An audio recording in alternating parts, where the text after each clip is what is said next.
Yo, what's up, Fitness Warriors? Today I'm coming at you with a sumo stance or wide stance deadlift and how to do it.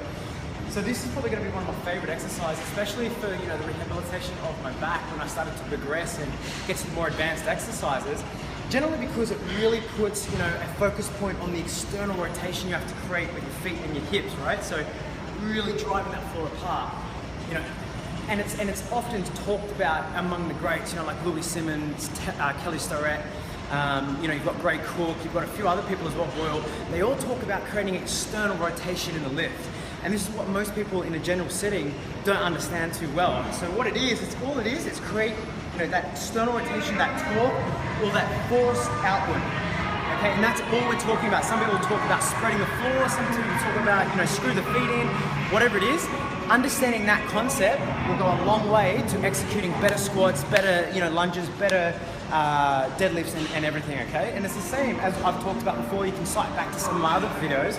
External rotation of the shoulder, it's the same thing. Pull the bar apart, screw your shoulders in, all external rotation. Internal is that default broken position. Default broken position, this is what we call a broken position. All the joints are broken down here. This is that safe externally rotated position. Same thing with my marathon runners.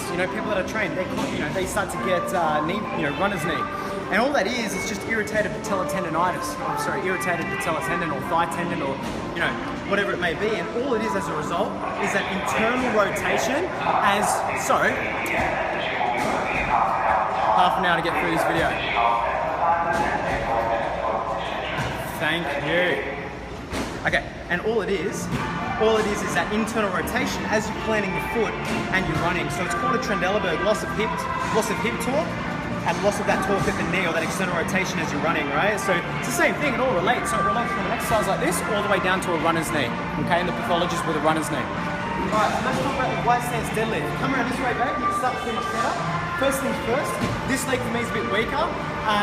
So if I'm not really consistent with my foot position or my footing position, very, very anally consistent with consistent with the position and keeping it equal, then I'm gonna end up, swaying the hips, finding tension where I don't want it and hurting my lower back, and I always do when I don't have that same right, because I do have a weaker leg, yeah? Or a very, very marginally shorter leg.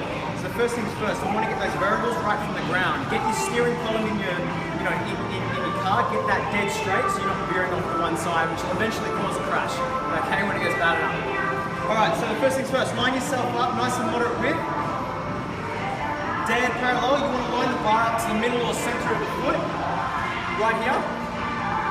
Okay, next thing, butt tight, belly tight, brace your spine. That's another movie that we'll do, is more understanding the very principles of organising your spine through movement, okay? Taking the tension out.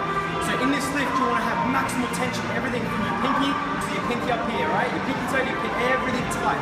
Everything in the correct position. There's no availability for slack in the system whatsoever, because that slack will turn into some sort of default or some sort of injury, okay? Or loss of torque, loss of tension, loss of contraction of the muscle, or even loss of strength, right? So no slack in the system, same as whiplash, everything tight, you'll take it a lot better. Okay, so with the wide stance versus the squat's always feet parallel for me. Wide stance is about 5 to 15 degrees turned out. Anything more than 15 degrees for us, and I don't believe you can create necessary torque, just try it. All right, so try this test, place your foot parallel, create torque there, you'll feel your hip start to burr up, like you're trying to screw the foot in, push it through, screw it in, you'll feel this glute turn up, right? And then what I want you to do is turn to the side, 30 degree, 40 degree, whatever, turn it out, you can't feel the same tension in the hip or the same external rotation, okay? So that's number one. So we don't want to go too externally rotated, just enough to give us clearance to get in the position. That's awkward, I can't get my knee out. That, I can get my knee out, create sufficient torque at the hip capsule.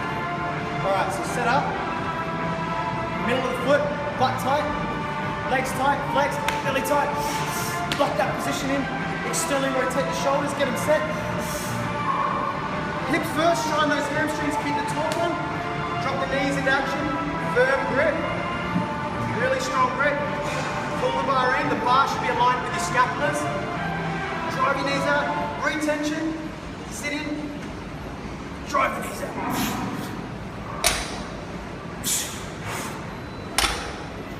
Keep them tight the whole time, keep yourself integrated.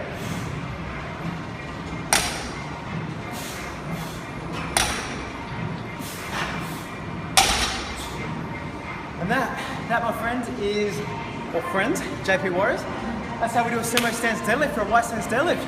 Hit me up with any questions, anything else you guys want to see, let me know, I'll make a movie about it. That's that. See you later.